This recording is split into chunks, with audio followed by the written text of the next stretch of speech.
Hey, what's up everybody, and welcome back to another episode of News Dose, where I give you all of the latest news in the game industry. And today we got some interesting Xbox news and speculation to talk about.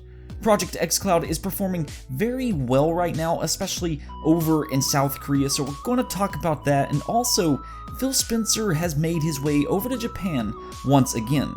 This has led to a lot of speculation about acquisitions, different deals, and what he could possibly be doing over there as of this moment. And I know people kind of discount Xbox in Japan, but Phil Spencer has made a few of these trips over the last couple years with some real success.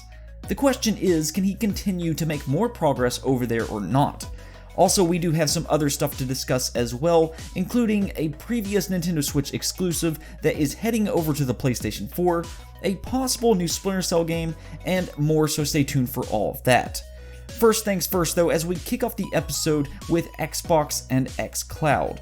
So today Xbox did make two different announcements regarding XCloud, which is that they will be adding 15 more games to the XCloud library, which includes the Master Chief Collection, Superhot, Wasteland 2, Destiny 2, which I do have a sneaky suspicion Phil Spencer had a very big hand in that deal considering how much he likes the Destiny franchise, and they did announce several other games which I will post a picture here for you to check out. But yes, the XCloud library is growing, and if you have access to XCloud, definitely go check that out. See, I actually got to try XCloud over the last weekend as Microsoft is starting to expand on how many people can test out these services, and the first game I got to try was Children of Morta. Excellent game, by the way. Now, this is game streaming, which means I am using the Xbox servers, and it worked amazingly well. I was using the Razer Jungle Cat controller paired with my phone, and it works so well, and the combination of having a Switch-like controller, it has made me a true believer in Project XCloud. It was like having my own portable Xbox. I really was not expecting it to run as well as it did. I know this will vary person to person, but it ran near perfectly for me. If you don't have XCloud though, make sure to go sign up for the Xbox Insider program to go check it out for yourself. Do remember that you will also have access to console streaming, which is essentially remote play where you can access your local library by streaming. I didn't have much success with this and it was not a great experience for me, but again, this does vary person to person. And you know, this did just become available, so I expect we will see a lot of improvements as time goes on. Nonetheless, game streaming is still amazing, so that's very exciting, and again, if you have a chance to check it out, definitely do so. Now, the other thing that Xbox announced was that Project XCloud usage is 1.75 times higher in South Korea than it is in the UK and the United States, and that South Korean users are also returning 3 times as much as the United States users and UK. That is significantly more, though that shouldn't be too surprising considering how many people from South Korea uses phones to play games. I think that this is more of a testament on the potential of game streaming in other countries though, and one country that immediately stands out to me is Japan. That is another country that loves playing games on their mobile phones, and because of that, I could really see something like this being successful over in Japan.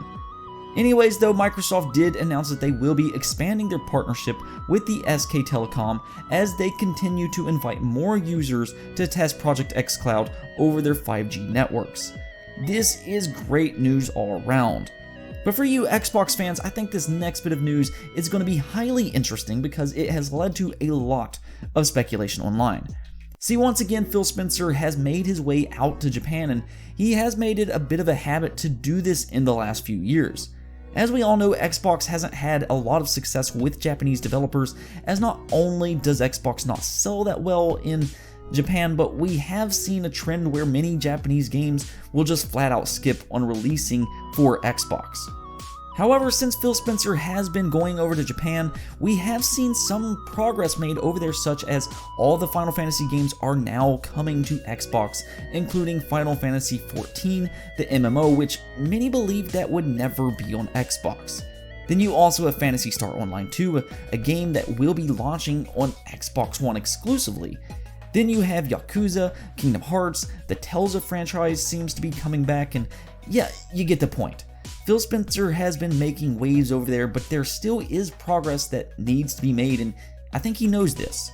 This is also why he has said in numerous interviews that he wants to acquire a Japanese developer, and that right now is where a lot of this speculation is coming from. So is it possible that Phil Spencer is over in Japan right now looking to acquire a studio? And I think yes, that is very possible. I'm not saying that that is the case, but I wouldn't be shocked either if Xbox announces an acquisition of a Japanese developer at E3. The question then is, who could they possibly acquire?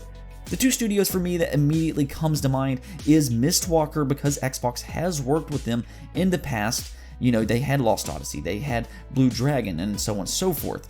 And then you also have White Owls. The thing about Mistwalker is they are actually located in Hawaii, though I do believe that Darkwalker, a studio that is linked to them, I think that they're located somewhere in Japan. I'm not entirely sure about that though, so don't quote me on that. As for White Owl, we do know that Xbox's Aaron Greenberg was in Japan about a month ago, and he was tweeting about making friends in Japan while having an owl on his shoulder. It may be completely unrelated, but who knows, he could have possibly been throwing out a hint there. I will say one thing before we get off this topic though, because every time Japanese studios gets brought up, I always see people guess that From Software will be acquired, the developers behind Dark Souls. This, however, will not happen, as From Software is already owned by another publisher in Japan. So I think that we can just kind of rule that out. I think Mistwalker, I'd like to see that happen. I'd like to see a return of Mistwalker more than anything else. I think White Owls is very possible. Platinum Games is an interesting one. I don't know if it's a possibility. It would be interesting just because of how talented they are. I mean, you know, they have Nier, they have Bayonetta, they have Astral Chain. You know, they're a very, very talented developer, but I don't know how possible that one is even. Regardless, I do hope that Phil Spencer continues to bring more Japanese games over to Xbox, so let me know in the comments below what games you would like to see him get for Xbox. And one more thing before we talk about another topic.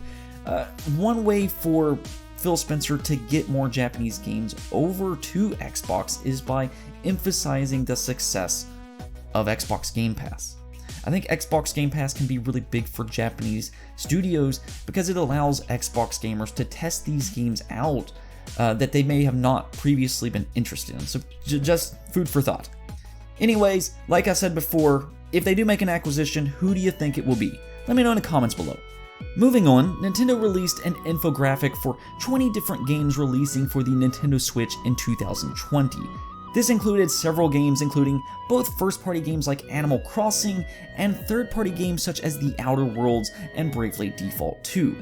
I did find the lack of Bayonetta 3 to be odd, as I do kind of expect that to be a 2020 title, but maybe they are waiting to reveal this at a Nintendo Direct with a big announcement, or it could be possible that Platinum Games isn't sure if it will release this year or not. Platinum Games has been busy with both Astral Chain releasing in 2019, and they're also working on Babylon's Fall for the PlayStation 4 and PC, so maybe Bayonetta comes in 2021. Either way though, if you look at this infographic, there does seem to be a lack of splash titles. I mean, you have Animal Crossing releasing earlier in the year, but beyond that, your biggest content really seems to be DLC with Pokemon and Smash Brothers. Well, that may not necessarily be the case, as Nintendo has confirmed that they will be announcing more games for 2020, which makes sense because I would think that they will have a big release sometime during the holiday. As to what it could possibly be, I mean, I do have a few different ideas. We have already heard the rumors of both a traditional Paper Mario game, as well as something related to Metroid Fusion.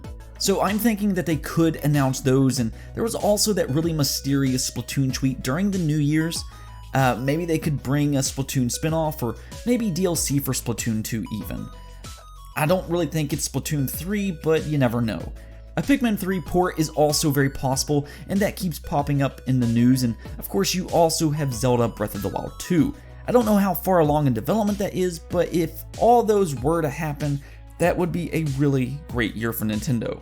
In other news, we have two different game announcements. Game Freak, the developer behind Pokemon, they did release a new IP last year by the name of Little Town Hero. It was a Nintendo Switch exclusive, but it's now coming over to the PlayStation 4 in Japan on April 23rd. There has been no announcement for the West as of this moment, but I would expect this to eventually come over to the West as well. I mean, you already do have an English translation. I mean, this game released worldwide for the Switch. I would expect it for PlayStation 4 as well. I didn't play this game myself though, but I didn't hear a lot of good things about it. But I don't know, if you want to try a Game Freak game on the PlayStation 4 that isn't Pokemon, you may want to keep an eye out for this. That game company also had a game announcement as they're bringing over Sky over to the PlayStation 4, Nintendo Switch, PC, and Android. That game company, of course, is well known by PlayStation fans in specific who got to experience both Journey and Flower, which was very well received, so I think this will garner some excitement from PlayStation fans. As an added bonus, it will also be cross-play among all platforms. Sky was an iOS exclusive originally, and it reviewed fairly well with an 80 overall Metacritic score, but I'm interested to see how it translates to other platforms. Now the last thing I want to talk about is the Splinter Cell creative director Maxime Bieland, as he has rejoined Ubisoft. Maxime Bieland left Ubisoft last year in March to go join Epic Games, but it seems that was only short-lived as he has once again returned to Ubisoft. The Video Game Chronicles has reported that Bieland will be one of the people who will make up Ubisoft's newly expanded and restructured editorial team that oversees creative decisions on all its games, which sounds like a rather large role. The thing is, Bieland has been behind several big franchises including Assassin's Creed, Rainbow Six Vegas, and he was the creative director for both Splinter Cell Conviction and Blacklist, and that one is what seems to be getting fans so excited. See, there has been rumors of a new Splinter Cell game dating all the way back to 2018, and really since that point fans have kind of been waiting for Splinter Cell news. Unfortunately, we still haven't got any news on that front, and while this isn't a new Splinter Cell announcement, bringing back the creative director for some of the past Splinter Cell games may be a good sign. Here's to hoping at the very least. Anyways though, that's it for this episode, but if you liked the video, don't forget to hit the bell notification and subscribe button for more content just like this. Peace out.